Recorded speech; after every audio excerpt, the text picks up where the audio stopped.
Sir, कहां तक इन लोगों ने डर फैला दिया। मैं आपको अयोध्या से शुरू करता हूं। सर नमस्कार।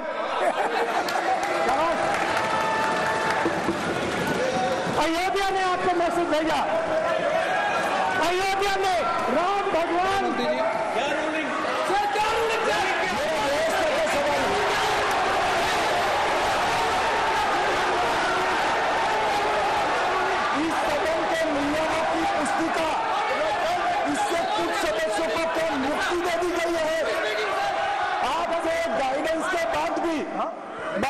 तस्वीर बताना, पूरे बीजेपी को हिंसा कर रही है ऐसे कहना, खड़े होकर एक दूसरे के बीच में हस्तधून करना, सारे नियम इनको लागू नहीं होते हैं। नियम मालूम नहीं है तो ट्यूशन रख ले साहब। सदन इस तरह से नहीं चल सकता है। ये सदन, मेरा आपसे आग्रह है कि ये सदन ऑर्डर में रहना चाहिए, नियम के अनुसार रहना चाहिए। वो हम सभी सदस्यों का आपसे विनंती। स्पीकर सर, एक मिनट प्लीज। माननीय सदस्यगण, आप ही राम भगवान की जन्मभूमि में अपेक्षा करता हूं कि अपन इसके नियम प्रक्रिया चले। नो, सब चले। नो, आपने बताया था नियम। नो,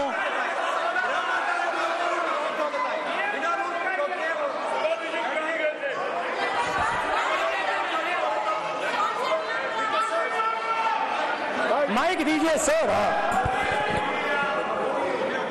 सर मेरा सवाल है सर, इस माइक का कंट्रोलर किसके हाथ में?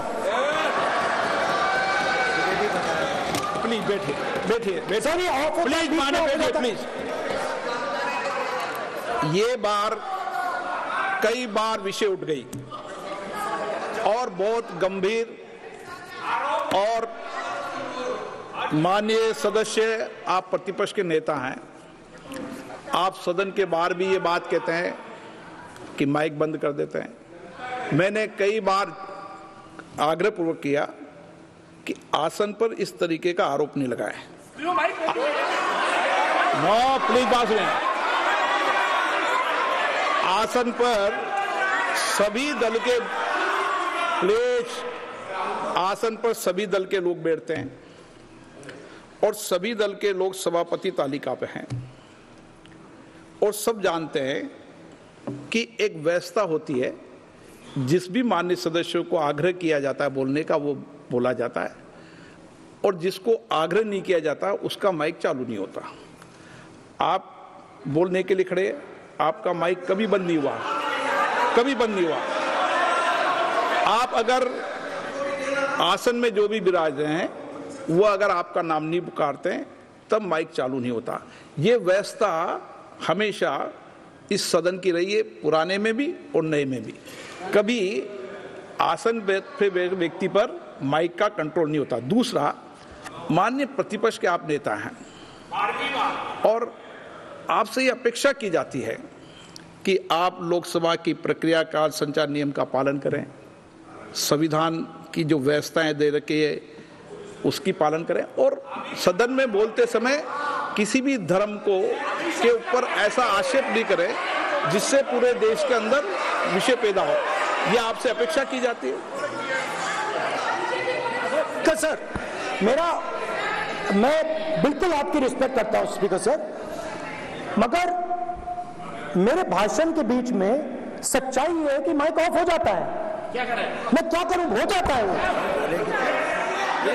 अब आपने देखा मैंने अयोध्या शब्द यूज किया और माइक ऑफ हो गया। नो,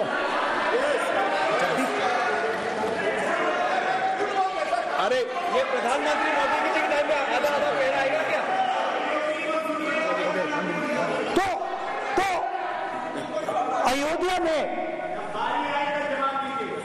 राम भगवान की जन्मभूमि, प्लीज ब्रदर, राम भगवान की जन्मभूमि ने बीजेपी को मैसेज दिया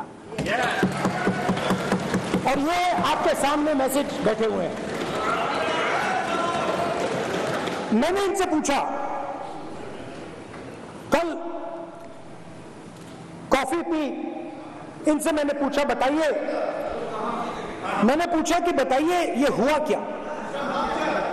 बीजेपी ने राम मंदिर का इनॉग्रेशन किया, बोलने दीजिए, राम मंदिर का इनॉग्रेशन किया। अरे भाई आप हार गए,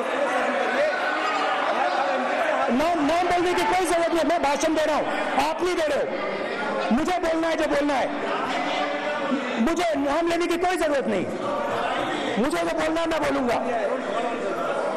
तो अयोध्या ने मैसेज दिया और मैंने इनसे पूछा कि हुआ क्या, और उनका जवाब आया।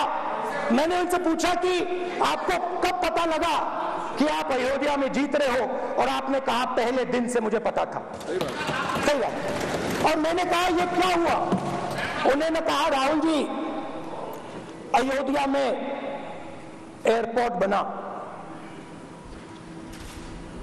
अयोध्या की जनता से जमीन छीनी गई और आज तक उन्हें मुआवजा नहीं मिला है। उन्होंने कहा, सही बात, उन्होंने कहा कि अयोध्या में जो भी छोटे छोटे दुकानदार थे,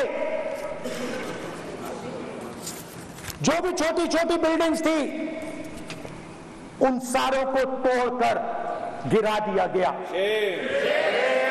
और उन लोगों को सड़क पर कर दिया गया। इन्होंने यह भी कहा कि अयोध्या के इनॉग्रेशन में अयोध्या की जनता को बहुत दुख हुआ, क्योंकि इनॉग्रेशन में अदानी जी थे, अंबानी जी थे, मगर अयोध्या का कोई नहीं था।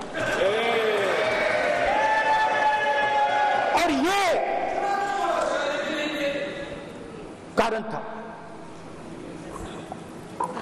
था कि अयोध्या की जनता में, उनके दिल में नरेंद्र मोदी जी ने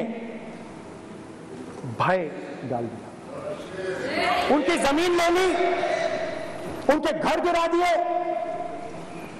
और फिर अयोध्या के गरीब लोगों को, किसानों को, मजदूरों को मंदिर के इनॉग्रेशन तक नहीं जाने दिया। मंदिर के इनॉग्रेशन छोड़ो, उसके बाहर भी नहीं जाने दिया।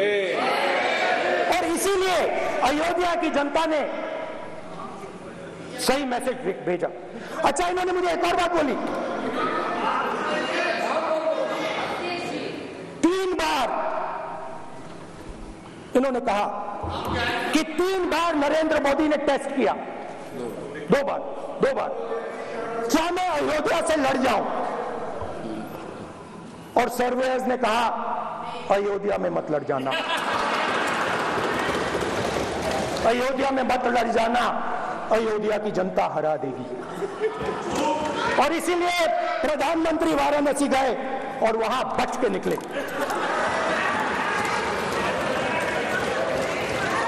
तो अयोध्या की जनता को डराया, पूरे देश को डरा दिया।